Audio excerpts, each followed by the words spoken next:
Bismillahirrahmanirrahim. Hukum puasa 1 Muharram. Dari Abu Hurairah radhiyallahu anhu, Nabi SAW bersabda, yang artinya, sebaik-baik puasa setelah Ramadan adalah puasa di bulan Allah, bulan Muharram. Hadis riwayat Muslim. Hadis ini merupakan dalil dianjurkannya memperbanyak puasa selama Muharram. An-Nawawi mengatakan, hadis ini menegaskan bahwa Muharram adalah bulan yang paling mulia untuk puasa. Syarah Sahih Muslim. Kemudian dari Abu Qatadah radhiyallahu anhu, Rasulullah SAW bersabda, yang artinya, puasa hari Asyura, saya berharap kepada Allah, puasa ini menghapuskan dosa setahun yang telah lewat. Hadis riwayat Muslim. Dan setelah Nabi SAW mendapatkan informasi bahwa puasa Asyura adalah kebiasaan puasa Yahudi yang paling agung, beliau bertekad tahun depan akan puasa tanggal 9 Muharram, agar puasa beliau berbeda dengan kebiasaan puasa Yahudi. Hadis riwayat Muslim. Berdasarkan keterangan di atas, kita sepakat bahwa dalam puasa Muharram, Nabi SAW tidak menentukan hari khusus yang paling istimewa untuk puasa selain tanggal 9 dan 10 Muharram. Beliau hanya menganjurkan memperbanyak puasa selama Muharram.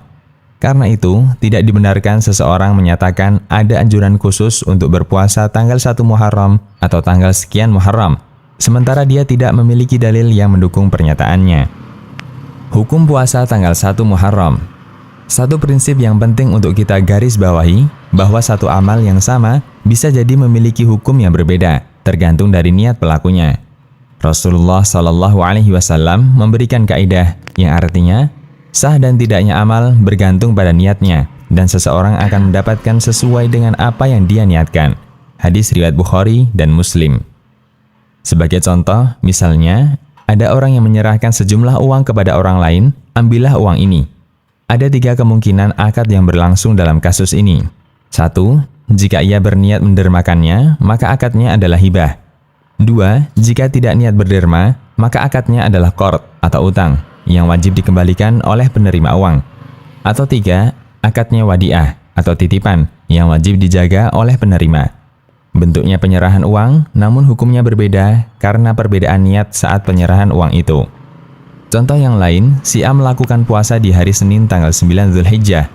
Ada 3 kemungkinan hukum puasa tersebut. 1. Jika si A meniatkan puasa untuk qadha Ramadan yang menjadi tanggungannya, maka statusnya puasa wajib. 2. Jika si A meniatkan puasa sunnah hari Senin. Atau 3. Si A berniat puasa Arafah. Puasa yang dikerjakan sama, namun status dan nilai puasa itu berbeda tergantung niat orang yang melaksanakannya. Orang yang melakukan puasa tanggal 1 Muharram ada 2 kemungkinan niat yang dia miliki. Pertama, dia berpuasa tanggal 1 Muharram karena motivasi hadis yang menganjurkan memperbanyak puasa di bulan Muharram. Ini termasuk puasa yang bagus sesuai sunnah Nabi SAW sebagaimana penjelasan di atas. Kedua, dia berpuasa tanggal 1 Muharram karena tahun baru, atau mengawali tahun baru dengan puasa, atau karena keyakinan adanya fadilah khusus untuk puasa awal tahun, dan seterusnya. Dr. Muhammad Ali Farkus, salah satu ulama Aljazair, menegaskan, perlu diperhatikan bahwa selama bulan Muharram dianjurkan memperbanyak puasa.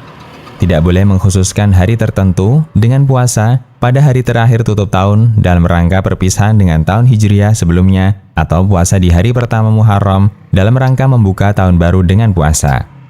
Kemudian beliau menjelaskan hadis yang menganjurkan puasa tutup tahun dan pembukaan tahun baru. Beliau mengatakan, orang yang mengkhususkan puasa pada hari terakhir tutup tahun atau hari pertama tahun baru, mereka dengan hadis palsu. Barang siapa yang puasa pada hari terakhir Dzulhijjah dan hari pertama Muharram, berarti dia menutup tahun sebelumnya dan membuka tahun baru dengan puasa. Allah jadikan puasa ini sebagai kafarah dosanya selama 50 tahun. Hadis ini adalah dusta dan kebohongan atas nama Nabi SAW. Dalam hadis ini terdapat perawi bernama Ahmad bin Abdullah Al-Harawi dan Wahab bin Wahab. As-Suyuti menilai keduanya perawi pendusta. Al-Lali Al-Masnu'ah. Penilaian yang sama juga disampaikan Asy-Syaukani dalam Al-Fawaid Al-Majmu'ah. Peringatan Al-Hafidh Abu Syamah. Banyaknya amalan yang beredar di tengah masyarakat terkait tahun baru Hijriah menjadi sebab para ulama hadis mengingatkan masyarakat untuk menghindari amalan semacam itu. Di antaranya Al-Hafidz Abu Syamah, seorang ahli sejarah dan ahli hadis dari Damaskus. Dalam kitabnya Al-Bahis ala Inkar Al-Bida', beliau menegaskan bahwa berbagai hadis yang menyebutkan keutamaan amalan di akhir tahun atau awal tahun, semuanya hadis yang sama sekali tidak ada dalam kitab hadis atau la aslalahu. Dan derajat ini lebih parah daripada hadis palsu. Beliau mengatakan, tidak ada riwayat apapun yang menyebutkan keutamaan malam pertama Muharram. Saya telah meneliti berbagai riwayat dalam kitab kumpulan hadis yang sahih maupun yang dhaif, atau dalam kumpulan hadis-hadis palsu, namun aku tidak menjumpai seorang pun yang menyebutkan hadis itu. Saya khawatir, wal'iyadu billah, hadis ini berasal dari pemalsu yang membuat hadis palsu terkait tahun baru. Al-Bahis ala Inkar Al-Bida' wal Hawadith. Demikian, Allahu a'lam.